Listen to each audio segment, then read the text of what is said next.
My brother moved into the house I bought for my own. When I got back, my own mom was cleaning up after his family. The property still belonged to me.By the end of the day, only one family was living there. I built a business from nothing, and the first real thing I did with that money wasn't a car or a vacation. It was a house. For my mother. She raised me and my brother in a cramped 2-bedroom apartment, working double shifts so we never went without. So when I finally had the money, I didn't think twice. I found her a house, not huge but gorgeous. Hardwood floors, a little garden out back where she could grow her tomatoes, a porch swing she'd always wanted. I signed the papers, handed her the keys, and watched her cry happy tears for the first time in years. Here's the thing though, I travel constantly for work. Weeks at a time, sometimes longer. So I wasn't around to see what happened next. Would you believe me if I told you that 6 months later I walked into that house and didn't recognize it? My brother, I'll call him Derek because that's his name and he doesn't deserve anonymity, had moved his entire family in. Wife, 3 kids, a dog I didn't even know they owned. And my mother? The woman whose name was on absolutely nothing but who I bought that house for? She was living out of the pantry. An actual pantry converted into a bedroom with a cot. I stood in that kitchen and watched my own mother, my mother, wiping down counters after Derek's kids like she was hired help. In a house I paid for. In cash. I want you to sit with that for a second. Imagine walking into a gift you gave someone you love, only to find they've been pushed into a closet while someone else's family redecorates the living room. I asked Derek what exactly was going on. He didn't even flinch. Said his family needed the space more, that they'd sold their old house, bought 2 new cars, and this was just temporary. Temporary. In a house with my mother's name nowhere on the deed and his signature suspiciously already drawn up on a document sitting on the counter. A document asking our mother to gift the house to him. He didn't know I'd already thought that far ahead. He didn't know the deed was airtight. He genuinely believed he could talk our sweet, trusting mother into signing away something that was never his to take. I want to ask you something honestly. If you found out a sibling had done this to your parent, would you have stayed calm? Because I didn't. Not even a little. What happened next involved a phone call, a badge, and a very long, very silent car ride for Derek's family. But that's not even the part that shocks people most when I tell this story. Because what Derek didn't know, what he still didn't understand even as he was packing boxes and yelling that I was destroying his family, was that this wasn't the end of it.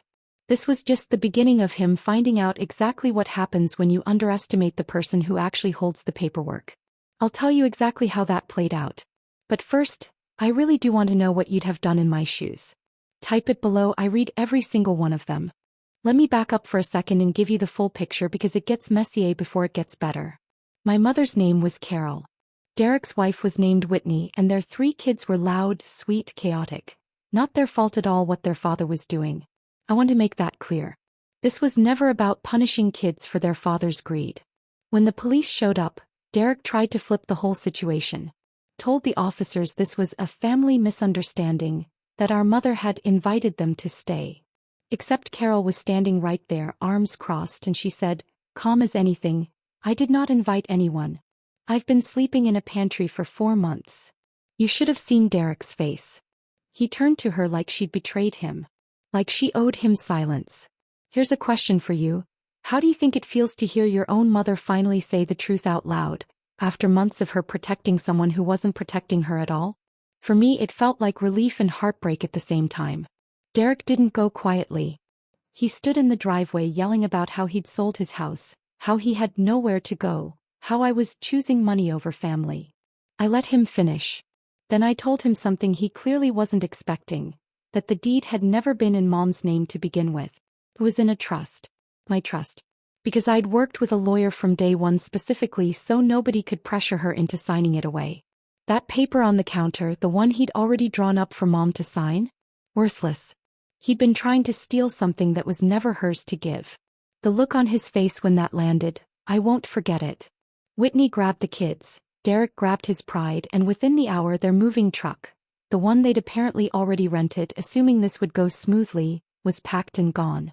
My mother stood on that porch afterward, shaking a little, and asked me quietly if she'd done something wrong by letting them stay so long. I told her no. I told her that trusting your children isn't a flaw. It's just something people like Derek take advantage of. But Derek wasn't finished. Not even close. A few weeks later, I found out he'd been telling people around town, neighbors, even some of my old family friends, that I'd thrown my own mother's family out onto the street, out of pure greed. He was rewriting the whole story to make himself the victim. And then he tried something even bolder. Something that involved my business, my name, and a decision that could have cost me everything I'd built. I'll tell you exactly what he did, and how it completely backfired on him, but I want to hear your thoughts on Derek so far first. Be honest with me in the comments. I read all of it. Derek's next move was to try and hit me where I actually make my money. I run a business that depends heavily on reputation. Investors, partnerships, contracts that hinge on trust. Derek knew that. So he started making calls. Told a couple of people I worked with that I was unstable, that I'd abandoned my own mother for years and only showed up to control her. Basically painting himself as some devoted son who got tossed out for no reason. One of those calls landed on the desk of someone I actually respected, a longtime business partner named Grant. Instead of believing the story, Grant called me directly and said, "Lucy, someone claiming to be your brother just told me something wild.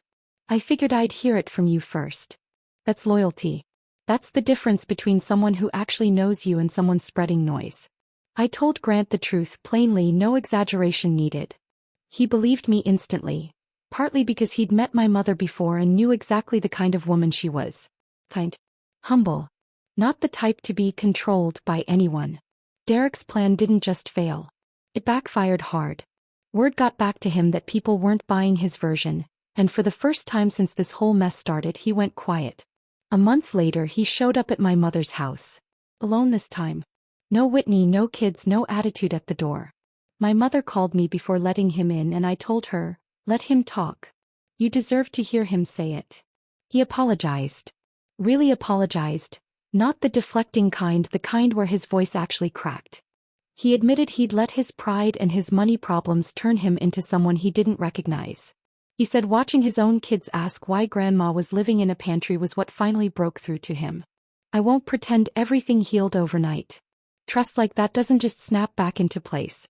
But slowly things shifted. Derek started showing up to help with the garden instead of showing up to take things. He and Mom talk regularly now. He's never asked for anything from that house again. My mother lives there peacefully now. Just her tomatoes and her porch swing. No pantry. No one taking advantage of her kindness. Just peace finally in the home I always meant for her to have. If you made it this far, thank you for sticking with me through this one. If you enjoyed it, drop a like.